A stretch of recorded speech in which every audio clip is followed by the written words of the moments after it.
Yeah, no, I mean, this didn't go the way thought it was going to.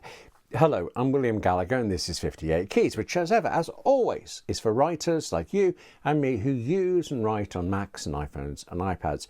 Please do subscribe, because we've so much to talk about, and actually, previously, that included talking for an entire episode about dictionary apps for the iPhone. And today, it's going to be a sequel, Dictionary Apps 2 for the Mac. And it isn't. Well, kind of. It said it's dictionary app singular. Well-ish. It's like one and a bit for the Mac. It's true. There are many dictionary apps for the Mac. I mean, just go into the App Store. Even if you rule out ones there that call themselves dictionaries and are in fact language, lesson, tutorial things, there are a lot, and I'm not in any way saying they're all bad at all. Plus, actually, well, this is the bit thing. If you forget apps for a moment, this is the dictionary one and a bit.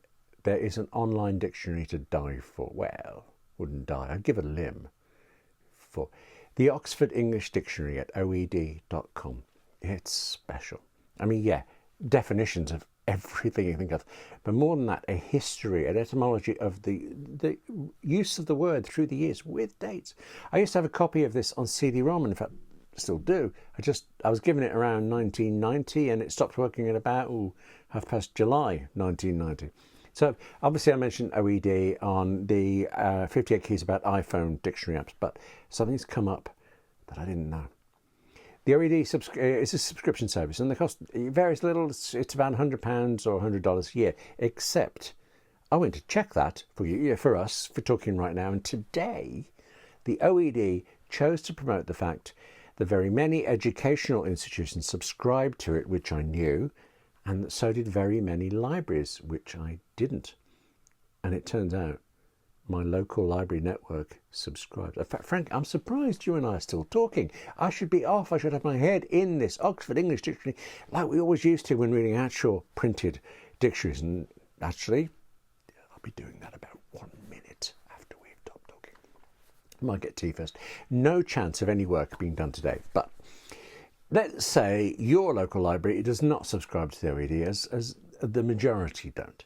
And let's say that your need as a writer is less about the history and the etymology, it's more about the definition and the spelling. And I suppose if you must, a thesaurus, for picking the wrong word. If you have a Mac, you have a dictionary app built in, and it's remarkable. Let me count the ways. Open the dictionary app on your Mac and you get this, just about the plainest screen you possibly can. And you can type a word into the search box, and as soon as you start typing, now you get all of this. You might not get as much. You need to select the dictionary tab to get this bit at the end there. Naturally, because it's a dictionary, there's a definition. Unsurprisingly, you can also click on pretty much any word there to pop off and read the definition for that rabbit hole. And you can also hear what the word is supposed to sound like, how you're supposed to pronounce it. Highlight the word, right-click on that word, choose speech, then choose start speaking. Concomitant. I'd be happy with that, but as well as that dictionary tab, there are others. There's thesaurus, if you must, Apple, Wikipedia, and all. Choose Apple, for example, and much of the time, you get nothing. But if the word you're looking up is something like, iPad. But let's go back to the word concomitant that I was using there as an example, because I like the word. Enter that word, click on where it says thesaurus if you must. There you go. All of the words that you could use in place of concomitant if you were willing to buckle your sentences and contrive something. Next, click on the Wikipedia button. Right from within the dictionary app, you can search Wikipedia. As well as the main page displayed there, regular Wikipedia page, there's also that list down the side, and that list is a quick route to each of the different Wikipedia pages shown on that page, so you can pop up and down through them. And there's the all button. Click that and leave it clicked forever, because it's one button that shows you the dictionary definition, the Wikipedia articles, any Apple reference, and the thesaurus if you must.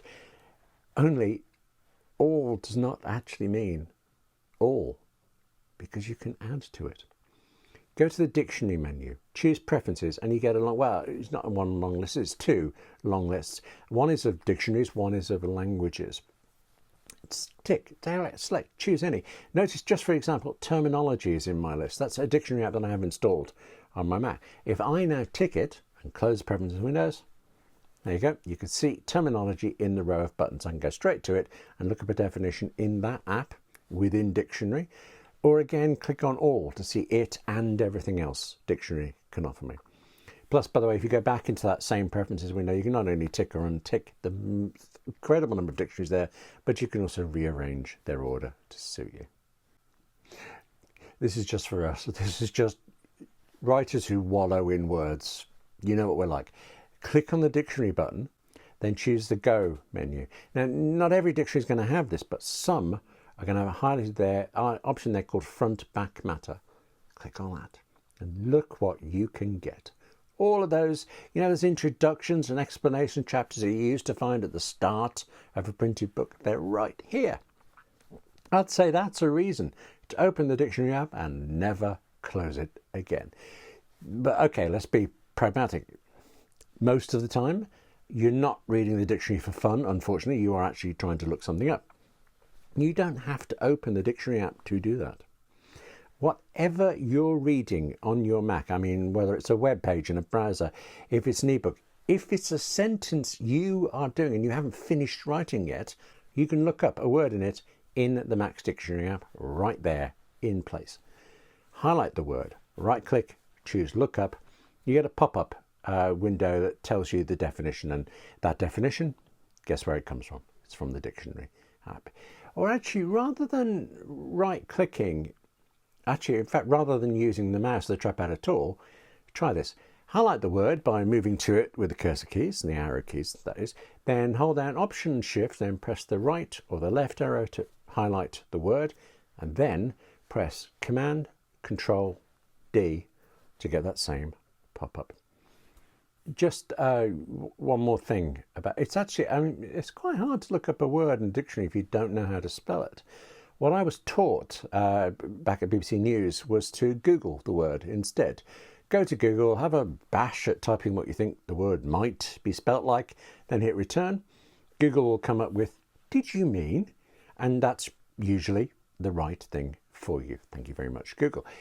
But you can now, if you want to, you can also use Siri.